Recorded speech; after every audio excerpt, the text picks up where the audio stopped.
Hey everyone, I'm Brody. I'm with Colonel's Coffee. We're a proud sponsor of the 2025 Summit Games. And today I get the honor of sitting down and talking with the Adrian Conway.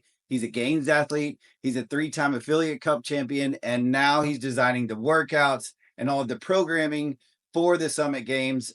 Adrian, thank you so much for jumping on with us. I know you're super busy with athletes, with programming, with your own fitness, with family, with all the different things. So thank you so much. Hey man, you're very welcome. I love to be here. Love to connect with you. Of course, we go way back, man. So it's always an honor just to connect with you. So I'm glad to be here on the podcast. Our story is super great, especially from my side. I mean, from my side, it's an amazing thing. And I've really enjoyed being able to have the communication and the talking with you. Such a leader in so many different ways. It's been an honor to just get to know you throughout the years. So you've done it all in this fitness space, from athlete to coach to programming. What kind of drew you to be a part of the Summit Games again? Oh man, a lot of it is, to be honest, my personal relationship with Brigham is really the first Yeah. connection. Right, I'm a big I people who I really had a chance to have organic traction with at some point in their journey, I try to stay close to, man.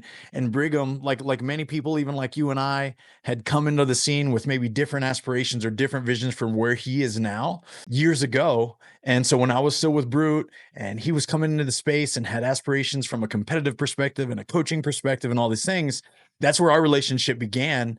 And being able to oversee some of his development, his passion within the space. And then, of course, the launch of the Iron Games, which is what the Summit Games transitioned from, being a part of that in the early days and watching him as an organizer and a leader within the competition within itself and the way that he wanted to support the community. It always makes it a very easy choice for me to do whatever I might need to do in order to be a part of this very community centric event. Yeah. Brigham's amazing. We had him on last week with some coffee time, so that was good. What's your approach to programming a fitness competition like this, where you do get the everyday guys that are stepping to a competition, maybe for the first time, but then also we've had athletes like Drake Lewis and Kyra and some of those other elite level athletes. What's the approach to programming a fitness competition like this one?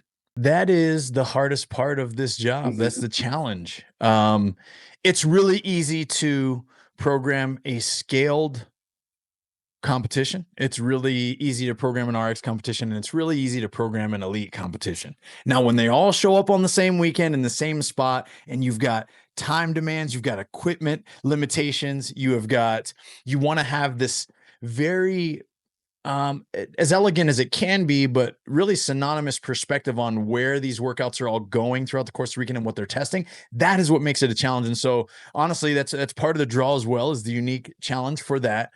But what I'd say, Brody, is that it's a really fine balance, because we actually don't know who's showing up at the Summit Games specifically. And so it'd be different if this was a CrossFit competition where they had to do a qualifier. And then even if we, segmented out who was going to be in which category, and then I knew, oh my gosh, okay, I know that person can do that. Like, this category of people can do 10 strict unbroken pull-ups. They can do this amount of touch and go deadlifts at this prescription, right? We got none of that. And so it takes a lot of testing.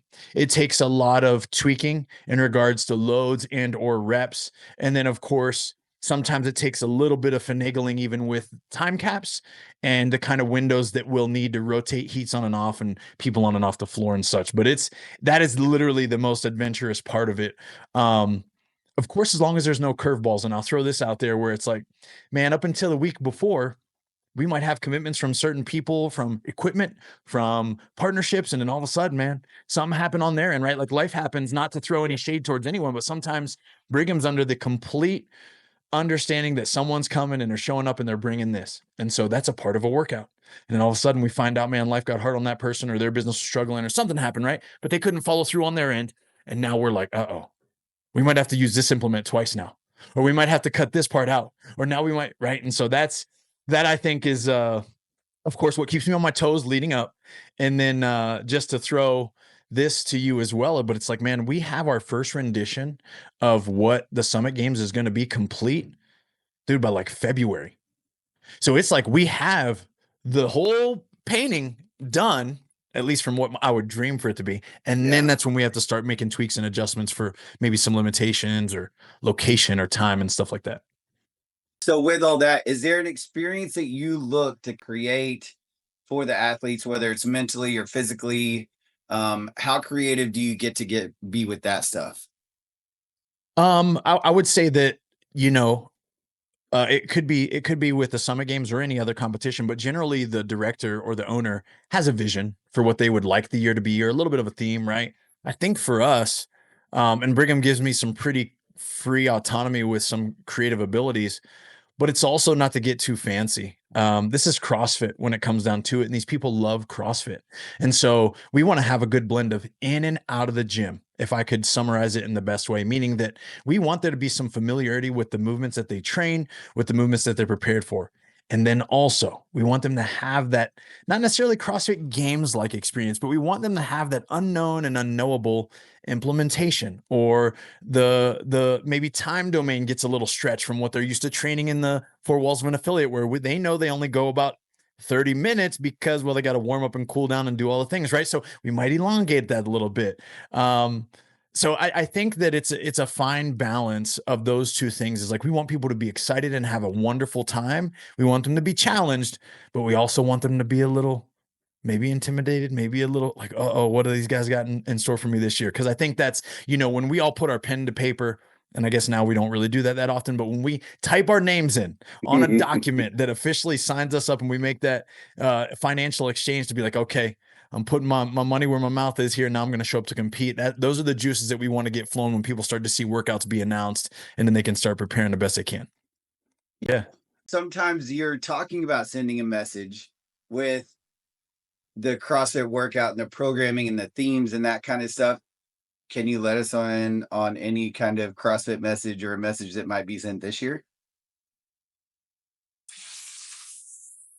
That's a really good What question. Is there what a do you message? what do you hope the programming sends across or kind of says about this year at the Summit Games?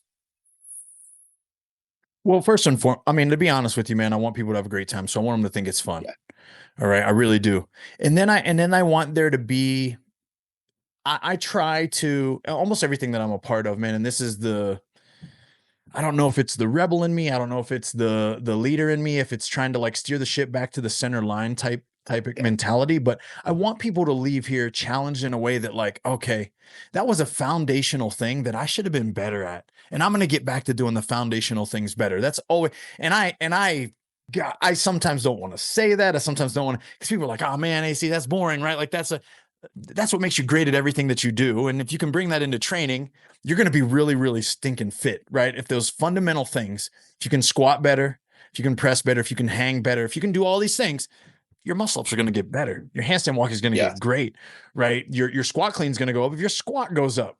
So I've mentioned a couple things already, that there's some tests that are going to be measuring these things, and they're pretty foundational. But we're going to see who can human better in this aspect of strength, both from a body weight perspective and with some external load. So yeah, my point is, man, I'd like to send people away reliving memories that they created, and then also desiring to get better at the basics. Yeah. And Brigham and I talked about that. The Summit Games has done an amazing, and you guys have done an amazing job at putting new movements or new implements or any kind of thing like that in each year, but also not getting so off the wall that people were kind of questioning what the heck is going on. So it's always been fun to watch the programming every year, watch the workouts each year, because there's something new, but it's also not so crazy that people are, looking from the outside in, making crazy comments. So it's been very creative, but also very basic, to where the fittest person is going to come out. And I've enjoyed that part of it by far. Let's talk about Zion's Bank Academy. Such a cool venue. It's indoors. You've got all of the turf. You've got all of the different things. You also have the outside, I would assume, if we needed it. And that's in an amazing area there in Salt Lake City. So, like, what do you enjoy the most about that facility? And does it allow you to do things programming wise that other venues typically don't? Ooh, that's a really good question. First and foremost, I love the venue because it's clean, it's professional. It's like, I mean, To be honest with me, man, it takes me back to playing Division I college football. When I Yeah. walked up in there for the first time, I was like, yo, I feel like I'm about to go play a football game. Yeah. Like, you see all the practice fields, you see this indoor, beautiful turf laid out facility, and then you got the game field that's over there, Hmm. and you're just like, man, wouldn't that be sick if we get a piece of that or get out on that field or whatever? But Yeah. yes, there are some options, Brody, and I'm extremely excited about some of the things that we'll be able to tie in this year, not just within the competition floor and where we're going to be throwing down, but also in and around the venue, if that means anything to anybody. But it's like, Hmm. if they were there last year and they got a lay of the land, you could see that, we got some pristine outdoor soccer fields that are available from a space perspective. Yeah, man, it's really just a beautiful campus. It was cool last year to see you're seeing professional soccer players come in and out of their Yeah. training sessions, come in and out of their weight room, which is directly around the corner. You see their little like food hall down the way. So for me, I was like, oh man, this is official. I like it. It's a good Yeah. vibe. It really is cool. Like you do walk in, you feel like you're somewhere different. It's awesome. Um, okay, so let's talk about your true fitness, and train to rise up is what it means and what it stands for. How do you bring that into your coaching, and how do you do that while you design the workouts? How do you bring that kind of mentality into both of those things? Hmm.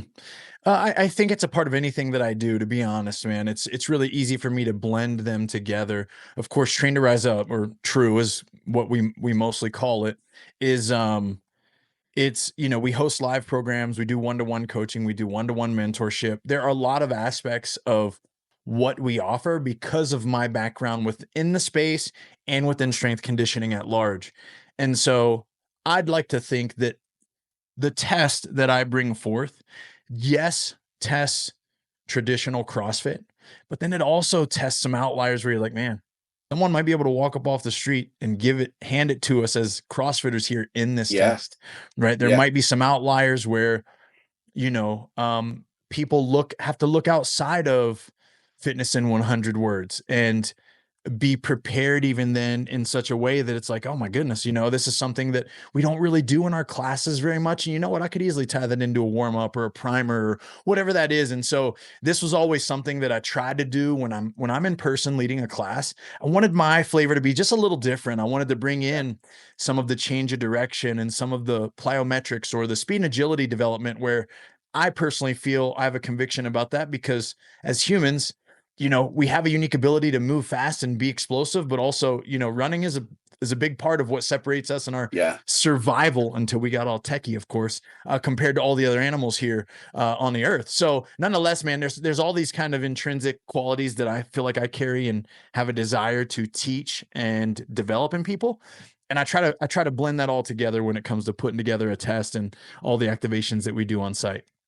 Yeah. I love, and I've really enjoyed your sports science and sports background and blending it in with the CrossFit, like you're talking about the 100 words. It does make it more interesting, especially just being a former athlete.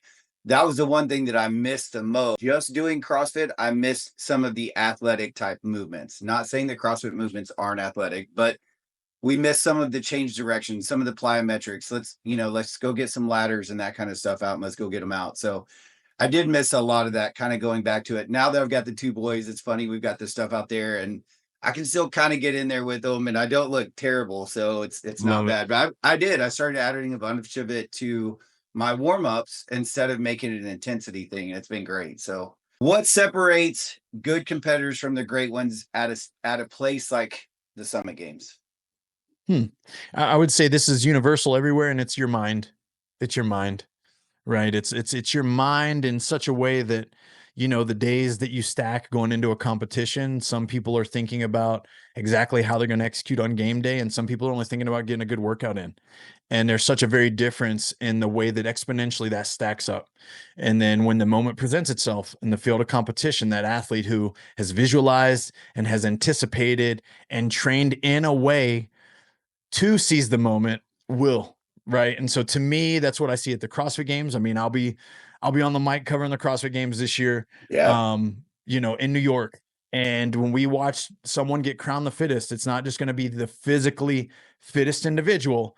They're likely going to be one of the smartest and have some of the highest level of self-awareness. And so their mindset and their emotional control will be a huge catalyst in their success. And I believe it'll be the same thing at the Summit Games this year. Okay, so this will lead into another question I had, but the question was, what's one mental trait or mind shift that you think more athletes need to hit to kind of get to the next level? No, even if it's regionals to, or what is it? Semifinals to games, or someone to semifinals? What is kind of, if there is one trait or mindset outside of what you're talking about now, is there another one specifically that you would say, hey, go do this part and it'll help you with that? I don't know that it would be go do this part, but it would be more patient. Be Yeah. more patient. There are athletes, and I say this often. This is a quote that I don't necessarily live by this quote because I equally need to be reminded of this quote, and it is take your time. It takes time, and we tend to attract an athlete. Our gyms tend to attract a client. Our whole methodology attracts a particular type of personality, a lot of A type, right? We're coming in, Yeah. we're business owners, we're hustlers, we're grinders. And unfortunately, what that leads to is a little bit of entitlement of, hey, if I work hard at something, I'm guaranteed X result. Because for some of us, that's how it works in business. That's how it works in, right? In competition, unfortunately, you can put in the work to improve, but that so is everyone else Yeah. for the same kind of outcome. And so our sport has quickly evolved into, I'll say it's evolved out of you build it away from competition, then you show it in competition. That used to be Yeah. true that like when someone won, what they were doing was showing how good their training was essentially. In Yeah. today's competition and the level of it, specifically in the elite category, you don't just look at a field and then you see the standings and you say, wow, that person's training must be the best. No, that's not true. Right, because we have to be able to compete and make the jumper, right? We Brody, before we got live and record, man, we're talking about your boys. They love basketball, they're hoopers, Yeah. right? And it's like, yo, man, you can practice a jump shot and you can go 10 out of 10, 100 days in a row. And then on game day, you still gotta show up and sink the shot. Yeah. And CrossFitters, elite CrossFitters have to understand that just because you've done it in practice, just because you didn't do it in practice, doesn't mean that you can't have it right now in the moment. And this all ties back to that take your time as it takes time, is because we are developing two sides of a coin that are like both as very sensitive and important to having success. So it's like that physiological adaptation. We chase that, and that still does take time, depending on what your weaknesses are. But this emotional side and this confidence side and the seize the moment side of psychological and emotional, which of course ties even back to our last question, man. I hate to be Yeah. a broken record, but it's like that side takes reps. And people come to me all the time and they're like, coach, I want to level up my competition. What should I do? And I'm like, cool. We need to get 3 to 4 dates and we need to compete. And you need to learn about yourself. We need to learn how to Yeah. show up. We need to learn how to Yeah. do walkthroughs. We need to learn how to lose. We need to learn how to, right? Because then as we do that, man, we just keep showing up more and more complete version of ourselves. And then we got a chance. Yeah, I mean, the Iron Games a couple years ago, that was my first one back in 5 years, and I thought after being competitive with it for so many years before, I would just show back up and it would just be like normal, and it wasn't. It was like being in the first one all over again. So, that's 100% true. And then last one, if someone's on the fence about competing or signing up to just go watch the Summit Games, what would you say to them, and why should they not miss it? Why should they be there? As a competitor, I would say that most of your hesitations or reservations exactly highlight why you should go. So if anyone's listening to this that's never competed and you're like, man, Adrian's talking about elite this and RX this, we have a category for every person. And this is for any person. And the fruit of putting your name, like we talked about pen to paper, or in this instance, like typing your name in and making a credit card exchange to sign up for the competition, there will be so much more intentionality in your workouts and the way that you prepare and the way that you want to sleep and the way that you want to eat. And you'll be nervous and you'll be anxious and all these things. But on the other side of that will be a different version of you that you might not ever have known existed Yeah. until you committed to it, right? So from the everyday athlete perspective, I would encourage anyone and everyone that has the availability on that weekend, that if you know someone who's throwing down, you get your butt there and you support them, because that will only lead Yeah. to you being like, man, I want to, you know what, I want to do that. Yeah. Or man, I could have done that. At least maybe in the tandem division, I could have signed up with a friend of mine, right? Yeah. And then on the the athletes that are like, man, I've competed. I don't know if I'm ready. I've done it before. It didn't go well, or whatever the hesitations might be. The reason I say that's the reason that you should sign up is because there's that personal growth there where when we fear something or it makes us uncomfortable, that's exactly why we need to do it. And as humans, we don't really get those opportunities very much. And as adults specifically, we lack those opportunities tremendously. I mean, some people might be Yeah. listening to this and they're a CEO at a business and they're killing it. And so maybe a lot of their day-to-day decisions have high risk. But gosh, man, most adults, once we pass 18, bro, and we're done playing sports, you know how it goes. It's like, we don't really get that, like, oh man, my armpits are so sweaty. I'm so nervous. Like, I don't know what to do. Right. Like that No. pregame feeling. And I really wish more people did that. I Yeah. think that we'd be better spouses, we'd be better fathers and mothers and all the things that we do because of flexing that mentality. So that's my reason. I think everybody should do it. We're all athletes and just, we Yeah. gotta keep investing in that side of us. Well, I think it's cool, like, we're both parents. I think it's cool sometimes for the kids to go watch the parents. Oh my goodness. We're stuck in watching them and coaching them all the time, sitting on the sidelines or on the benches or whatever with them, coaching them. It's kind of, and I can speak to this firsthand. It's kind of cool to have them on the railing, yelling at you and yelling for you. They're kind of letting loose, like the way that Yep. we get to with them. So that's a cool deal.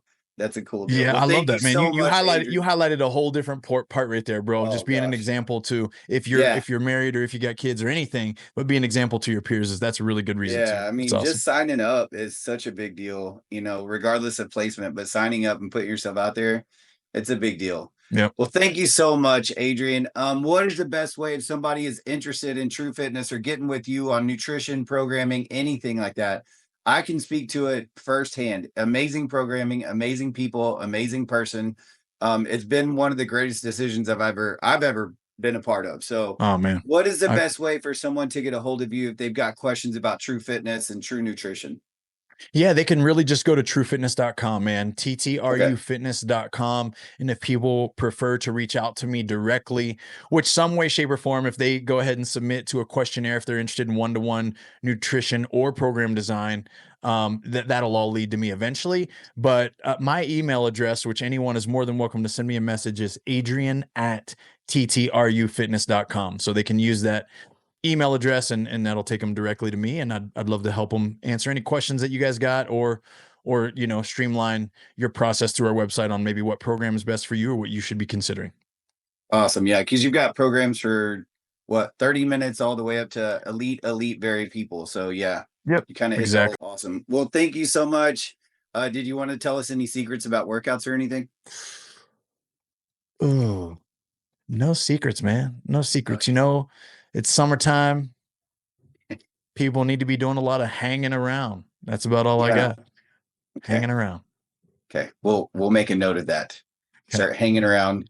All right. Well, I'm ready to see you again, man. We'll see you in Salt Lake. And if you want to release a workout secretly around, and we can do that for you. So Okay. I love it. Listen, you're gonna talk to Brigham about that, bro. That's I exactly tried. why It I didn't signed it work off. there. I was hoping that you would have something in the background like he didn't, but you could have like written one back there for us and just left it up there. So There's a message secretly in these books right here. yeah, There's a no, message. don't do that's like one of those Dave Castro messages. We're not gonna believe it.